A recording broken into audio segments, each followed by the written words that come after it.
Aşgabatda täze kaşyň binalaryň gurulşy soňky günlerde ýurt baş tutanyň üns merkezinde boldy. Prezident Berdimuhammedow 19-njy ýanwarda Aşgabat City toplumynyň gurulşy bilen gyzyklandy. Döwlet medeniýeti prezidentiň gurulşyklaryň ähmiýetini nykdanlygyny habar beren bolsa, bu ýagdaýdan habarly çeşmeler prezidentiň gurulşyň öňe süýüşmänligini görenligini habar berip, suwasty suwlaryň gurulşynyň öňüne böwe salýanlygyny aýdarlar. Türkmen häkimetleri Aşgabat City proýektiniň paýtagty täze bir şäheri öwürmegine garaşýarlar. Kaşan Aşgabat City proýektiniň deslapky dizaýnyna görä toplumyň çäginde 200-den gowrak belent bina gurulmaly, olaryň belentligi 12 we 35 gat aralygynda bolmaly. Proýekte aýratyn ähmiýet berýän prezident Berdimuhammedow 19-njy ýanwarda gurulşyň bolmaly ýerine bardy. Resmi medeniýetiň habaryna görä prezident şäher toplumynyň gurulşyk meýdançasyndaky topragyň ýagdaýyna şeýle hem bu sebäpden tebii gaýratynlyklaryna üns bermek aýdypdyr we döwrüň iň möhüm talaplarynyň daşky gurşawy goramagy talap edýänligini belläpdir. Bu aralykda azatlygyň çeşmeleri prezidentiň Aşgabat City proýektiniň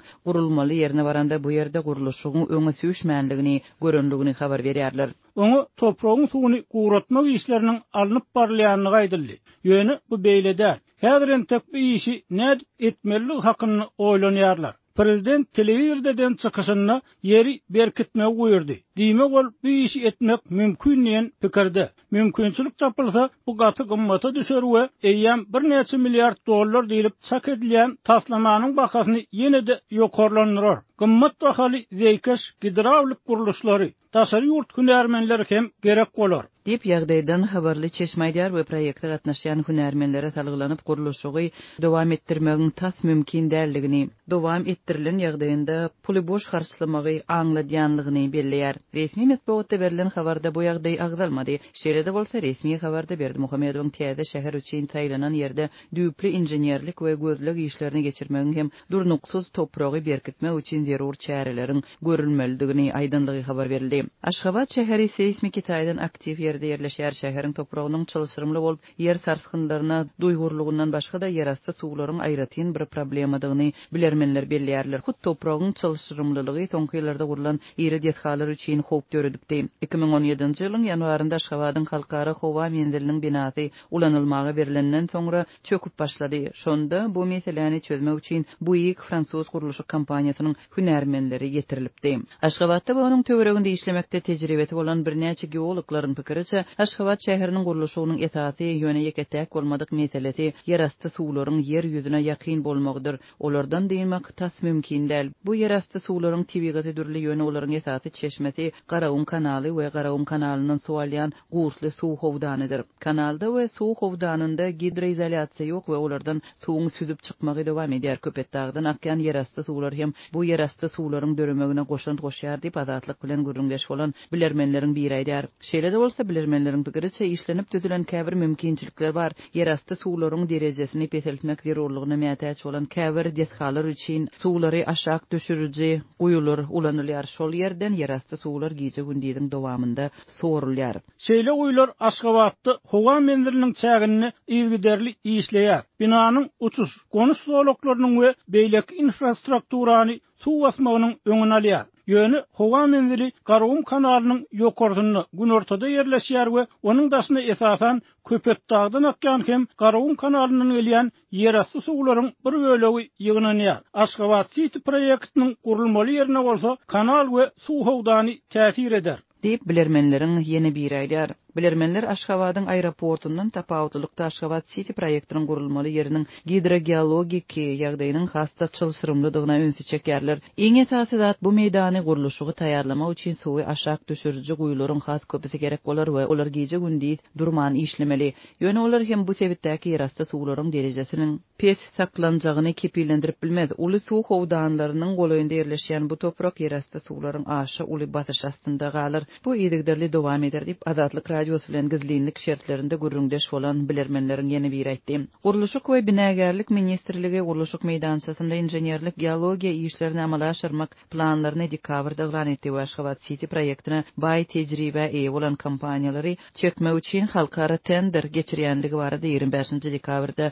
iki bildirişi Neytralny Türkmenistan gazetinde ýerleşdirdi. Aşgabat City proýektiniň bahasy resmi maglumatlarda agzalmady. Döwletiň hatabyna amala aşyrylýan şäher gurulşygy proýektlerine sarp edilen pulun muqdary barada resmi sanlar seyrek çap bolýar. Şeýle-de bolsa prezident Berdimuhammedow ýurtda umumy bahasy 37 milliard dollara barabar guruluşyň alınıp barýanlygyny 2021-nji ýylyň dowamında bir näçedik agzady. Prezident Berdimuhammedowyň başlangyjy bilen gurulýan nowatdaky milliardlarça dollarlyk gaşaň obyektleriň guruluşy ýylatyň agla we bölegini garyplyk derejesine düşüren ykdysady kriziň güýçlenýän wagtynda alınıp barýar.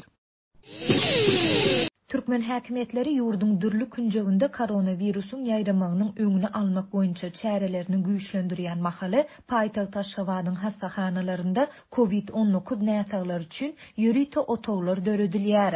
Şeýle-de hastaxanalaryň aglawasynda dürli uğurlar boýunça saglyk bejergisini alýan näsaglar öýlerine iýerilýär. Bu ýagdaýlar barada paýtagtly saglyk işgärleriniň ençemesi Adatlyk radiosynyň habarçylaryna gurrun berdi. Koronawirus bilen ketelleýän näsaglar eýem hastaxanalara yerleştirilýär. Munyň bilen bagly häzir paýtagtyň tas ähli ketelhanasynda, şol sanda ýokunç keteller hastaxanasynda ýürüýte otoglar döredilip başlandy. Bularyň käbiri häzirki wagt garaşýan rejimde bolsa-da, bu otoglary döretmek barada ýokurdan resmi däl görkezme gelip gowuşdy diýip Aşgabatyň hastaxanalarynyň birinde işleýän saglyk işgäri anonimlik şertinde 20-nji ýanwarda habarçymyza beren maglumatynda aýtdy. Onun sözlerine göre bu görkezmeden we hastaxanalara koronavirus näsaglary yerleştirilip başlanandan soň şäheriň ketelhanalaryna şol sanda ýokunç keteller hastaxanasyna syrkawlar öýlerine uğradylyp başlandy. Bu syrkawlar dürli saglyk problemalary boýunça hastaxanalarda bejerge alýardylar diýip saglyk işgäri belledi. Bu habarlaryň arasynda paýtagtyň käbir saglyk öýleri ýaşy 60-dan geçen raýatlara COVID-19'a garşy vaksinanyň 3-nji dozasynyň ýanwar aýynyň ahirinde edilip başlanjakdygyny ma'lum edýär. Şol bir wagtda käbir saglyk öýleriniň ilaty dili bilen berýän maglumatynda bu çäräniň martyň başynda amala aşyrylyp başlanjakdygy aýdylýar. Ýaňy ýakynda saglyk öýleriniň işgärlerine koronawirusa garşy vaksinanyň 3-nji dozasy edildi diýip efirde atlandyrylmasydlygyny soran saglyk işgäri häzirki wagt ilata gripa garşy vaksina etmek işleriniň güýçli depkinde dowam edýändigini aýtdy. Türkmenistanda COVID-19'a garşy vaksinany etdirmek raýatlar üçin hökmany talapdyr. Ýurtda Russiýada we Hytaýda öndürilen vaksinalar resmi taýdan hasaba alındy we häkimetler ilata vaksina etmek prosesine 2021-nji ýylyň ýanwarynda girişdi. Pandemiýanyň başyndan bäri ýurtda koronawirusyň hasaba alınandygyny resmi taýdan ikrar etmeýän türkmen häkimetleri ilatyň näçe götürümne vaksina edilendigi barada sanlary hem açaçan ýylan etmeýär. Adatlyň habarçylary şu ýylyň ilkinji günlerinden başlap saglyk işgärlerine, polisiýa wekillerine, aeroportlaryň we başga-da bir näçe edaranyň işgärlerine COVID-19 sanjymynyň ýene bir dozasynyň edilendigini habar berdiler. Lewapda habarçymyz indi vaksinanyň 3-nji dozasynyň mektep muallimlarynyň we çağalar baglarynyň işgärleriniň almagyna garaşylýandygyny aýtdy. Bu habarlaryň arasynda Türkmenistan virusyň ýaýramagyna garşy karantin çäklendirmelerini güýçlendirip 15-nji ýanwarda ýene bir gulplama girizdi. Ýurtda bazarlar, sowda merkezleri, hyzmat ediş kärhanalary, dynjalyş we tomoşa desgalary ýapyldy.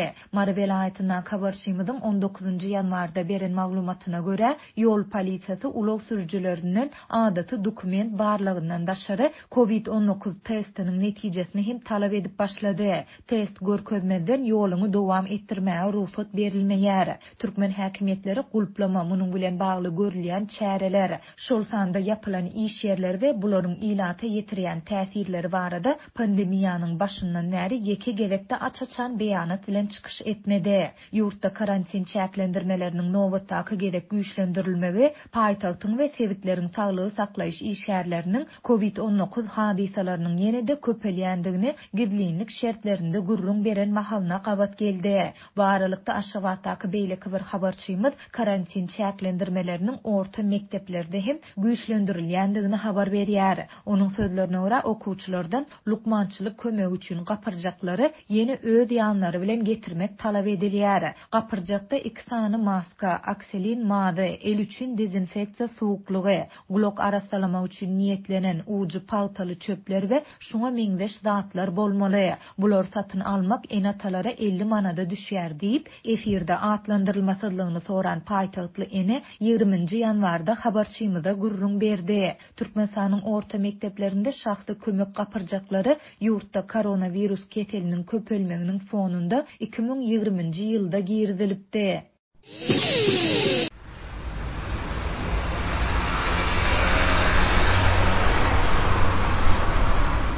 Türkmen häkimetleriniň şuýlyň başynda hususy awtobus sürüjilerini Ulaq we Kommunikasiýalar Agentligi tarapyndan degişli ihtiýarlygy almaly edeninden soň, şeýle-de munyň bilen baglylykda goşmaça salgy töleglerini girdenden soň ýurdun iri şäherleriniň inçemesinde jemgyçilik transport bökdünçlikleri döredi. Şunlar Liwabın administrativ merkezi Türkmenabadyň köçelerinden hususy awtobuslar tasgitdi diýýärli.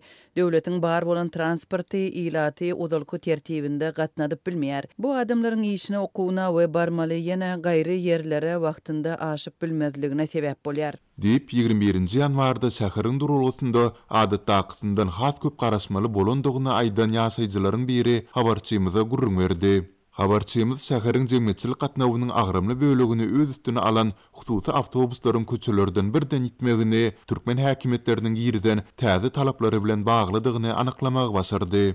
Hususy awtobuslaryň sürüjileri ilki bilen 2500 manat meçörünü ýylgyt salgyt tölegini geçirmeli. Emma munyň bilen iş gutarmaýar.